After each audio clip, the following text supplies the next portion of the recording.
Bien-aimés en Christ, frères et sœurs, mes chers amis auditeurs, auditrices, et s'il y a une chose que l'enfant de Dieu apprendra sous la souveraineté du Saint-Esprit, c'est celle-ci, à savoir combien il est différent de nous, combien nous sommes différents de lui, combien nous sommes autres, complètement autres. Mais que Dieu soit béni maintenant dans cette dispensation si nous sommes de vrais enfants de Dieu, celui qui est entièrement autre que nous, n'est plus seulement objectif, il est en nous. C'est la phase de cette autre nature. La première phase, c'est le fait de la différence. Voulons-nous accepter ce fait? Voulons-nous maintenant, à ce point même, en cet instant même, à l'instant T, au moment où je vous parle, frères et sœurs en Christ, reconnaître simplement ce fait? Le Seigneur Jésus est entièrement autre que moi, que vous. Alors même que je pense avoir parfaitement raison, il peut cependant être entièrement autre, et je ne puis jamais m'appuyer sur mon propre sens de justice avant de lui avoir soumis ma justice. C'est très absolu, mais c'est très nécessaire. Plusieurs d'entre nous, nous avons appris ces leçons. Nous ne parlons pas de ce que nous avons tiré d'un livre, nous parlons de notre propre expérience. Nous avons été parfois tout à fait sûrs d'avoir raison, et nous avons continué à suivre la justesse de notre jugement. Mais nous sommes arrivés à une crise, et nous avons été enveloppés d'un terrible brouillard d'angoisse et de perplexité. Nous étions tout à fait sûrs d'avoir raison, et voyez où nous avons abouti. Et lorsque nous y pensons, et que nous mettons la chose devant le Seigneur, nous sommes obligés de nous demander si nous nous étions attendus au Seigneur, et dans quelle mesure nous nous étions attendus au Seigneur pour cette chose. Est-ce que nous ne sommes pas un peu trop précipités avec notre sentiment d'avoir raison? Et c'est l'expérience de David et de l'arche qui se répète à nouveau.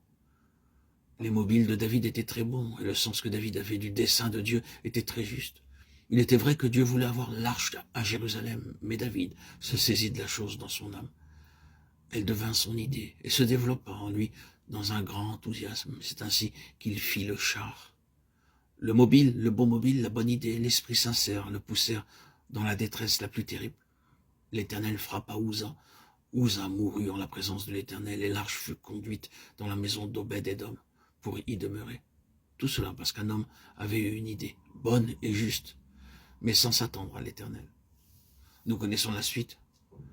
Plus tard, David dit au chef des Lévites, « Sanctifiez-vous, vous et vos frères, et transportez l'arche de l'Éternel, le Dieu d'Israël, à la place que je lui ai préparée. C'est parce que vous n'étiez pas la première fois que l'Éternel, notre Dieu, a fait une brèche parmi nous.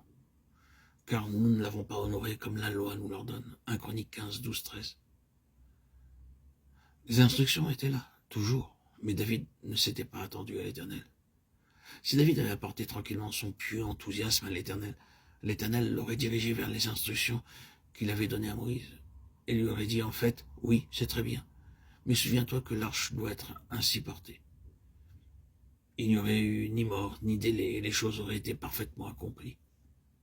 Oui, nous pouvons avoir une idée très bonne pour le Seigneur, mais il nous faut la soumettre au Seigneur, pour être tout à fait sûr que ce n'est pas notre propre idée pour le Seigneur, mais bien la pensée du Seigneur qu'il a mise en nous. Il est très important d'apprendre Christ. Il est tellement autre que nous. Nous le voyons, cela divise très largement les chrétiens en deux classes. Les chrétiens en général peuvent être divisés en ces deux classes. Il y a cette grande classe de chrétiens dont le christianisme est objectif et extérieur. C'est pour eux la question d'avoir adopté une vie chrétienne, de faire désormais une quantité de choses qu'ils n'auraient pas faites autrement. Ils assistent aux réunions, ils vont à l'église et ils lisent la Bible. Ils font beaucoup de choses qu'ils n'avaient pas eu l'habitude de faire. Et ils ne font plus maintenant beaucoup de choses qu'ils faisaient auparavant. C'est ce qui s'applique plus ou moins à cette classe. C'est désormais une question de ne pas faire ou de faire, de ne pas aller ou d'aller, de faire ceci ou cela, d'être extrêmement un bon chrétien. C'est une grande classe, avec ses degrés divers de lumière et d'ombre. Une très grande classe de chrétiens en vérité. Et il y en a d'autres qui sont dans cette école de Christ, pour lesquels la vie chrétienne est une question intérieure, de marche avec le Seigneur, un besoin de connaître le Seigneur dans leur cœur, à un degré plus ou moins grand.